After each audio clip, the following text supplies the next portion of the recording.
चला सर्वांना शुभ संध्याकाळ, शुभ संध्याकाळ, शुभ संध्याकाळ. आता फॉलोअप मीटिंग ठेवली आहे शिवसर्वोदय शास्त्राची आणि इथून पुढे जे अनुभव सांगतील, जे नियम पाळतील आणि काही करतील त्यांचीच मी फॉलोअप मीटिंग घेणार आहे. कारण सगळ्यांसाठी घेऊन ऊर्जा कमी करण्यात काही अर्थ नाहीये. तर ज्यांना वेळ मिळतोय त्यांनाच पुढे घेऊन जाण्यात अर्थ आहे. तर आज तर मी अशी अट ठेवली होती की तुम्ही संकल्प जे लिहिणार आहात त्यांचीच मी मीटिंग घेईल. त्याप्रमाणे मी मीटिंग घेत आहे. मला वाटतं अवघे 7 का 8 जणांनी संकल्प लिहून पाठवले आणि त्यात मी प्रत्येकाला इंडिव्हिज्युअल डिटेल सांगितलंय. फक्त सुवर्ण खिस्ती मॅडम आहेत, त्या नाही येत आता. त्यांना मी अर्जंट घेतलं कारण खूप त्या जॉब करतात, म्हणजे सकाळी 6ला बाहेर पडून रात्री 9-10ला येतात. पण त्यांचा प्रयत्न खूप प्रशंसनीय आहे. खूप धडपड करतात. तर त्यांनी मला गडबडीत नंतर 4 नंतर लिहून पाठवले. फक्त त्यांना तेवढी लिंक दिली आहे. बाकीच्यांना नाही. प्रतिभा मॅडम नंबर घाला. कांबळे मॅडम तो मला नंबर दिलाय. तो जरा बघता का? तर तो घालत चला. शून्य किती दिवस लिहिणार आहात तुम्ही? फॉर्म भरलाय का नाही? मीना कांबळे मॅडम. तर जो नंबर मेंबरशिप नंबर घेतला जातो त्यानंतर विहंगम कम्युनिटी ग्रुपवर आपण हे टाकत असतो नंबर्स. ते बघत चला. विहंगम कम्युनिटी ग्रुप रोज वाचायचंय झोपताना 5 मिनिटं. कारण प्रत्येकाला सबबी खूप असतात. तर त्या ग्रुपवर सगळं असतं. काल एका मॅडमचं उदाहरण सांगते. डॉक्टर होत्या आणि नुसते प्रश्न, नुसते प्रश्न. कित्येक 1-1.5 महिना झाला जॉईन झालेल्या होत्या. आणि कालही फोन करून सगळं विचारलं, सगळं. आणि मला ह्याला वेळ नाही, मला ते न्यायला वेळ नाही, मला ते जमणार नाही, मला हे ते जमणार नाही. परत म्हटल्या फी भरते ओंकार आणि प्राणायामाची. म्हटलं काही भरू नका तुम्हाला जमणार नाहीये तर. आणि एवढं सगळं हे होऊन परत ग्रुपवर विचारतात फी कुठं भरायची. सगळं पत्रकावर आपल्या लिहिलेलं असतं. मी एवढं फक्त म्हटलं पत्रक बघा तर क्विट झाल्या. सगळ्या ग्रुपमधनं क्विट झाल्या. ऍक्च्युली मला त्या नकोच होत्या. मला असे लोक लोकच येत आता. मला काही एनर्जी एवढी घालवायची नाहीये आता. त्यामुळे चांगलीच लोक आपल्याला जोडायची आहेत, जे व्यवस्थित कम्युनिकेशन बघतील, ज्यांना व्हॉट्सअप येतं आणि ज्यांना वाचायला येतं. डॉक्टर असूनही या मॅडम वाचू शकत नव्हत्या. मी त्यांना म्हटलं, अहो तुम्ही वाचा ना, सगळं पत्रकावर लिहिलेलं असतं. तर हे सगळं स्वतःहून कष्ट करायचे. प्रत्येकाला काही ना काहीतरी रेडी लागतं. लिंक द्या, पैसे कुठे भरायचे, नंबर द्या, सगळं विचारायचं, वाचायचं काही नाही. तर रोज विहंगम कम्युनिटी ग्रुप वाचायचंय 5-10 मिनिटं. काही वेळ लागत नाही झोपताना सवय ठेवली तर. तर आजचा आपला विषय प्रतिपदा संकल्प मीटिंगचा आहे.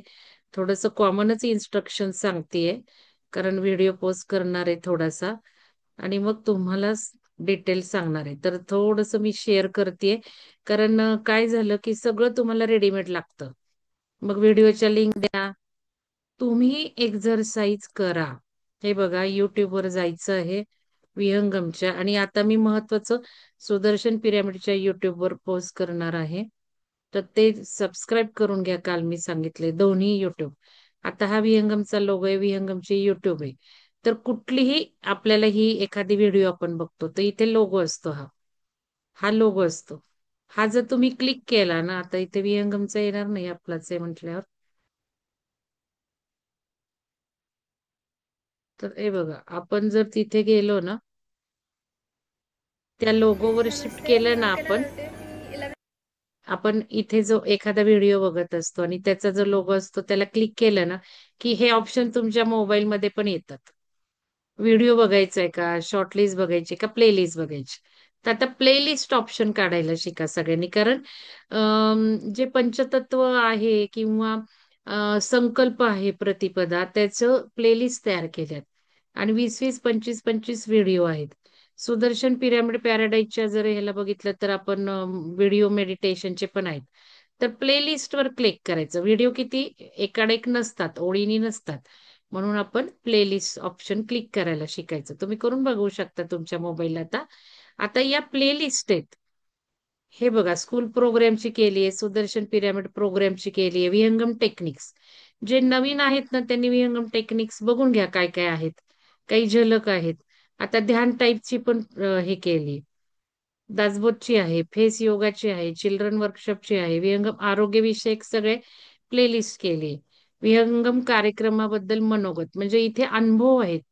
ती पण बघा प्लेलिस्ट. सगळं काही मी करू शकत नाही, पण फारसं जे काही आहेत त्या प्लेलिस्ट तयार केलेल्या आहेत. आता सोल फॅमिली जो काही आहे आपला कार्यक्रम झाला त्याचे आहेत. शिवशास्त्रचं हे बघा, ही प्लेलिस्ट बघा. तशीच प्रतिपदाची प्लेलिस्ट आहे. स्पिरिच्युअल नॉलेज, मॅनिफेस्टिंग, नवरात्री, आरोग्य, योगासन, साधक अनुभव, काही काही रिपीटही झालेलं आहे. तर संकल्प, हे बघा आता संकल्पाची आपण प्लेलिस्ट दाबू आणि पंचतत्वाची, कारण 8 वाजता मीटिंग पंचतत्वाची आहे. तर ही आपण प्लेलिस्ट दाबायची. कळलं तुम्हाला? लोगो मध्ये जायचं. हा लोगो असतो ना कुठलाही व्हिडिओ बघताना, त्या लोगोवर जर क्लिक केलं तर हे ऑप्शन येतात. आडवे येतील, उभे येतील. मोबाईलवर बघा, मी आता तुम्हाला लॅपटॉपवरनं दाखवते. तर मग आता हे प्लेलिस्ट ऑप्शन दाखवलं म्हणजे सगळे व्हिडिओ आता संकल्पचे. खूप श्रम घेतलेत मी. किती वेळा तेच तेच तेच तेच रिपीट करणार नाही का? मग तुम्ही बघायला पाहिजे हे चॅनलवर. बरेच नवीन साधक सगळं बघून जुन्या लोकांच्या पुढेही जातात. तरी जुने लोक काही कष्टच घेत नाही. आता बोला मी काय झालं ताई? संकल्पाची प्लेलिस्ट दाबली आहे ना, अभिवादन सर्वांना. तर तर त्याच्यामध्ये प्लेलिस्ट आली संकल्पासाठीच नाहीये, आपण आता पण बोलूयात. व्हिडिओ आलेला आहे. तर मी खरं तंत्राचे पहिल्यांदा अनुभव. सांगायचं तर आधी प्रत्येक महिन्याला तर ते संकल्प लिहित होते. प्लेलिस्ट आली पाहिजे. पौर्णिमेची प्रतिपदा आणि अमावस्येची प्रतिपदा. आणि मार्च नंतर मला वाटलं म्हणजे तर शिवशास्त्राला पण मी ऑप्शन क्लिक केलेलंच आहे त्याला. नाही 43 मॅडम, व्हिडिओ. संकल्पाचे 3 आहेत व्हिडिओज. हो असू दे, म्हणूनच मी शिवशास्त्राला आले. कारण त्यावेळेला मग मी शिवशास्त्र केलं असेल. 43 व्हिडिओ आहेत बघा. मग आता हे आपण त्यामुळे बघायचे. मानसिक आणि स्पष्टता तुम्ही आली बघताना आहे. प्लेलिस्ट म्हणजे असे सगळे येणार आहेत व्हिडिओ खाली. आत्मविश्वास तर ते जागृत जरा झाला बघा कसे येतील. आहे. सगळे हे 43 व्हिडिओ शिवसर्वोदय शास्त्राच्या एका खाली एक येतं. आणि मग त्याच्यामध्ये जेव्हा तुम्ही जेव्हा आपण बघायचं. ही मुद्रा करतो, ते करून बघा. मला पण तेव्हा तेव्हा तुम्ही हे प्लेलिस्ट ऑप्शन दाबून बघा. आता हे आपण ह्याच बघू. कशाचं येत का नाही माहिती नाहीये मला. पंचतत्व. खरं तसेच आहेत. खरं लिस्ट येतात याचं बरं काय का. दिलेलं आहे ते. तसंच तत्व जर बघितली, वायू तर तत्व, ते बघा आणि सांगा ग्रुपवर तुम्हीच आता. तर या लिस्ट बघून ना तुम्ही सुरुवातीचे व्हिडिओ बघा. सुरुवातीचे व्हिडिओ का बघायचे? तर सगळेच संकल्प कसे लिहायचे ते मी सुरुवातीपासून हळूहळू हळू शिकवत गेले. ऍक्च्युअली आपण जे विहंगमचे टेक्निक म्हणतो त्यातच मी संकल्प सारखी घ्यायची. आणि मग नवीन साधक यायला लागले की मग त्यांना परत हे सगळं रिपीट करणं अशक्य व्हायचं ना. मग ते म्हणायचे की आम्हाला तुम्ही काही सांगत नाही, ओंकार ध्यानात नाही तेच घ्यायचे मी. मग त्या ओंकारवाल्यांना वाटायचं नीट आपल्याला काही कळत नाही. ऍक्च्युअली ओंकाराशी काहीच निगडीत नसायचं ते. पण जास्त आपण द्यायला प्रयत्न केला की लोकांना तर म्हणजे असं वाटायचं आपल्याला सगळं मिळत नाहीये. म्हणून मग मी शेवटी शिवसर्वोदय जे शिकतील त्यांनाच ते संकल्पाचं सांगतेय. कारण प्रत्येकाचा एरिया ठरला पाहिजे ना. मग आता जे शिवसर्वोदयचे आहेत 60-65 लोक, त्यांनाच आपण हे संकल्पावर बोलतो आणि त्यांची फॉलोअप मिटिंग घेतो. तर हे महत्वाचं आहे. आता सगळ्यात त्यावेळेला जेव्हा मी संकल्प संकल्प सांगायची त्यावेळेला मला माहिती नव्हतं. मला माहिती नव्हतं की मी हे का संकल्प संकल्प करते. आपण काय हे सगळ्या लोकांना सांगत सुटलो. पण ज्या वेळेला श्रीपाद श्री वल्लभ चरित्रामृत वाचन सुरू झालं त्यावेळेला लक्षात आलं की श्रीपादांनी लिहून ठेवलंय त्याच्यात की युगानुसार मेथड पाहिजेत. आणि मग सत्ययुगाची मेथड संकल्प आहे. आणि आता जर आपण काही व्हिडिओ बघितले डिस्कशन ग्रुपवर, तर हे जे संकल्प पेरणी आहे ती आपण ब्रह्मांडात काही पेरतो.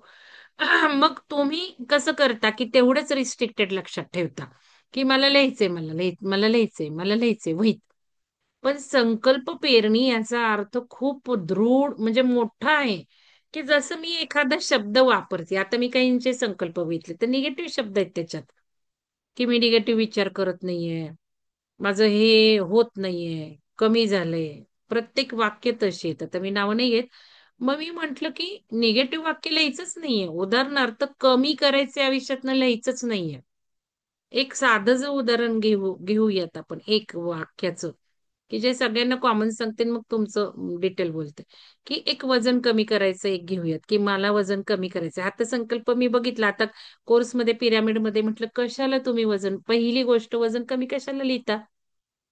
काय वजन हा एंड पॉइंट आहे का, हा आउटपुट आहे का? नेहमी आपण एंड रिझल्ट बघायला लागायचं. मग वजन कमी करणं हा मला एंड रिझल्ट हवा आहे का, मी इफिशियंट होणं, मी आरोग्यवान होणं, माझी एनर्जी चांगली राहणं, माझं आरोग्य छान राहणं, हे आउटपुट आहे. मग वजन कमी होऊन काय उपयोग आहे? कमी वजनाच्या लोकांना रोग नाहीत का? खूप अगदी रोज एक्सरसाइज करणारे हार्ट अटॅकनी जातातच ना. आपण आधी आपल्यासाठी काय करतोय ते बघायचं, एंड रिझल्ट बघायचा प्रत्येकाला. अभ्यास आता आज सुद्धा किती त्या त्या व्यक्तींना सांगितले अभ्यासाबद्दल लिहू नका मुलांची, परत ते अभ्यासाचं येतच की माझ्या नातीचं खूप छान मार्क पडेल. काय करायचंय त्या मार्कांना? आत्ताचा जमाना असा आहे बघा. मला आत्ता एक फोन झाला, त्यांना मी म्हंटल जी मुलं घरात बसली आहेत ना ती योग्य मार्गावर आहेत. का बरं? मल्टीनॅशनल कंपन्यात काम करणारे, आयटी मध्ये काम करणारे, गले लठ्ठ इंटरनॅशनल जॉब करणारे आज घरात बसलेत. का? कारण तीच वैश्विक इच्छा आहे, तेच काम करायचे आता, तेच योग्य मार्गावर आहे. शिक्षण झिरो उपयोग, जॉब पैसा झिरो उपयोग. मी तुम्हाला वाचून दाखवलंय कार्यक्रमामध्ये, स्मशानभूमीत काय लिहिलं होतं. आज टाकते शिवसुरोदय ग्रुपवर सगळ्यांना, त्याचा व्हिडिओ पण आहे. पण सगळे व्हिडिओ टाकायला मला वेळ नाही मिळाला. मनुष्य आयुष्यभर वेड्यासारखा धावतोय, काहीच उपयोग नाही. नातं तर नाहीच, आता पृथ्वीच बदलतीये. त्यामुळं मार्क काय करणार आहेत? अजून आपण कुठे आहोत? विहंगमला जोडून 2 वर्ष झाले, 3 वर्ष झाले. या विहंगमच्या बाईनी कॉलेजचा प्रोफेसर जॉब सोडलाय. ती सांगतीये जीव आताळून, म्हणजे हे करून सांगतीये की काही या गोष्टींना उपयोग नाहीये. आणि तुम्ही तेच लिहिताय मार्कांचं. आज तिघांनी का चौघांनी लिहिलंय मुलांचे नातवंडांचे मार्क. काय करायचंय? मार्क मिळाले म्हणजे काही आयुष्य चांगलं जातं का हो? एंड रिझल्ट बघा ना. मार्क मिळूनही ऍडमिशन मिळत नाही, ऍडमिशन मिळूनही मुलं शिकत नाहीत, आणि शिकूनही दिवे पाडत नाहीत, व्यसनी बनतायत. मग त्यांना लग्न करायचं नाही, मग त्यांना इश्यू नकोयत. मग काय महत्वाचं आहे? आयुष्य कशाला मिळालंय? सगळ्यात महत्वाचं सुखी समाधानी शांत आयुष्य जगते, फुल स्टॉप. हे सगळ्यात महत्वाचं आहे. हा आउटपुट प्रॉडक्ट आहे आपला. तेच आज आपण चेतनेच्या लेव्हलवर बघतो. ब्लिस लेवल शेवटी आहे सगळा गोल जो बघताय तो. शारीरिक लेवल, अन्नमय कोश, ऊर्जामय कोश. मग वजन कमी झाले तर ऊर्जामय लेअरवर या ना. माझी ऊर्जा पुरत आहे, मी आरोग्यवान आहे, निरोगी निरामय नित्यानंदी वाक्य तुम्हाला दिलीत की. कशाला वजन कमी करायचंय? माझ्याकडे बघा ना, मी बघा ना,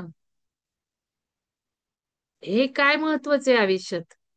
मग तुम्ही वजनावरच फोकस आहे म्हणजे तुम्ही खालच्याच चेतनेला आहात, अजून खालच्याच स्तराला आहात. तुम्हाला त्याच रूपाला जावं लागणार आहे, दगडदोंड्याला. बसा सुंदर वजन कमी करून, मग सुंदर चकचकीत दिसून, गाडगोटी, चकचकीत पांढरा. बसा सुंदर दिसणार, आम्हाला सुंदर कांती पाहिजे. बसा मग तिथेच सुंदरता दाखवत हजारो वर्ष खितपत. तर आउटपुट लिहा, काय महत्वाचं आहे ते बघा, कुठल्या लेअरवर आपण पेरतोय ते बघा. मग आउटपुट एंड रिझल्ट बघायचंय अजिबात. हे पण महत्वाचं. दुसरं काय चाललंय इथे? आग लागली घराला आणि माझा मुलगा छान मार्क मिळवत आहे. काय करायचंय त्या मार्कांना? जळून खूप हे होत चालली पृथ्वी, ब्रह्मांडाला आग लागली. आणि माझ्या मुलाला छान मार्क पाहिजे, माझ्या नातवंडाला छान मार्क पाहिजे, आणि माझी मुलगी छान जॉबला लागली, आणि माझ्या मुलीचं घर झालंय. काय करायचंय त्या घराला? काय घरं आहेत ती पडतायत, पाण्यात वाद चाललीये, आग होत चाललीये. आणि काय मुलीचं घर होऊन उपयोग आहे? घर होऊन ती सुखी होणार आहे का? वास्तुशास्त्राप्रमाणे माझ्या मुलीचं घर झालंय. काय गरज आहे? त्या मॅडमना मी खूपदा बोलली, आज म्हटलंय खूप छान तुमचे संकल्प झालेत. कारण बाकीच्यांच्या मनाने त्यांचे संकल्प खूप छान झालेत, वेगळे वेगळे झालेत. दुसऱ्यांच्या सेवेसाठी झालेत, स्वतःच्या आध्यात्मिकला डिटेल लिहिलेत. पण नंतर खाली आलीच मुलगी, नातवंड, नवरा. मग काय गरज आहे मुलीचं वास्तुशास्त्राप्रमाणे? वास्तुशास्त्राप्रमाणे घर झालं तर सर्व सुखी राहतायत का? मुलीचे डायव्हर्स केस व्हायच्या बेताला आहे किंवा काय, पटत नाहीये. मग ते महत्वाचं नाही का? घर मिळून काही ती शांत समाधानी राहणार आहे? मग लिहा ना, खूप सुखी संसार चाललाय लिहा. हे किती महत्वाचं आहे नाही का? आता संसार चालूनही काही हे आहे का ते बघा तुम्ही. वरच्या पातळीला जा ना. मग सगळ्यात सोपी वाक्य आहे की माझी मुलगी सुखी, समाधान, शांत. भले घर नको होते, झोपडीत नाही का हो आनंद? ती लोक खूप छान राहतात. कांदा भाकरीत त्यांना विटॅमिन सगळे मिळतात. ना त्यांना विटॅमिनच्या गोळ्या खाव्या लागत, ना डायबेटिसच्या खाव्या लागत, ना त्यांना पैशाची चिंता असते. इथे करोडो रुपये असून 30 लाख असेल तर 60 लाख कसे होतील, आणि 60 लाख असतील तर 1 करोड कसे होतील? त्या व्यथेतच माणूस जीवन काढतो आणि रोग जोडून घेतो जन्मभराचे. लक्षात घ्या आपण काय करतोय ते. आज मी टाकणार आहे ते स्मशानभूमीत. माझ्या वडिलांच्या ह्याला गेल्यावर मला ते दिसलं. त्याच संकल्पनेवर विहंगम काढले. त्यामुळे मला ते खूप आवडलं की मला काय म्हणायचंय ते साध्या सोप्या भाषेत ते लोकांपर्यंत पोहोचवतंय मेसेज. तर हे खूप महत्वाचं आहे. मग संकल्प हे लिहायचे नाहीत का? लिहा की, काही हरकत नाहीये. अजून तरी संसार आहे, अजून तरी आपली कर्तव्य आहेत. मग ती एंड रिझल्ट मध्ये बघा. उगच वजन आणि मार्क ऍडमिशन लिहू नका. कारण मी एक प्रोफेसर होते. मुलांना ऍडमिशन मिळाल्यानंतर मुलं रडायची माझ्याजवळ. माझ्या आईची अशी इच्छा आणि माझ्या वडिलांची इच्छा, आणि मला नाही शिकायचं म्हणायची, यायचीच नाही कॉलेजला. काही नाही करत पुढं तुम्ही असे लिहिले तर. त्यांच्या सोलमध्ये हात घालताय तुम्ही. काही अधिकारच नाही तुम्हाला तुमच्या मुलांच्या सोलमध्ये हात घालण्याचा. उगाच 2 वर्ष वाया घालवणार आहात त्याची. छान मार्क पडून चांगली ऍडमिशन मिळून इंजिनिअरिंग आणि डॉक्टरला. मग त्याला 2 वर्षांनी कळतं अरे आपल्याला डॉक्टर नाही व्हायचं, वडापाव विकायचंय. बघा ना काय चाललंय, इकडं तिकडं काय चाललंय बघा ना. शिक्षणानुसार करतायत का? तुम्ही तरी स्वतः बघा ना. मी म्हणते मुलांचंच काय, तुम्ही स्वतः बघा ना काय करताय. मी तर भले माझ्या प्रोफेशन मध्ये काम करून सक्सेस मिळवून सगळं झालंय. तुम्ही काय केलं एवढ्या डबल डिग्र्या मिळवून? मग कशाला मुलांसाठी लिहिताय ते असं झालं पाहिजे आणि तसं शिक्षण झालं पाहिजे आणि मोठा पगार मिळाला पाहिजे, त्याची ऑफिस रूम झाली पाहिजे? हे तुम्ही पेरू नका. तर हे माझं जनरलाइज झालं. आता मी थोडंसं हे महत्वाचं सगळ्यांना संदेश देऊ इच्छिते. मी रेकॉर्डिंग बंद करते आणि मग पुढचं बघू आपण आता.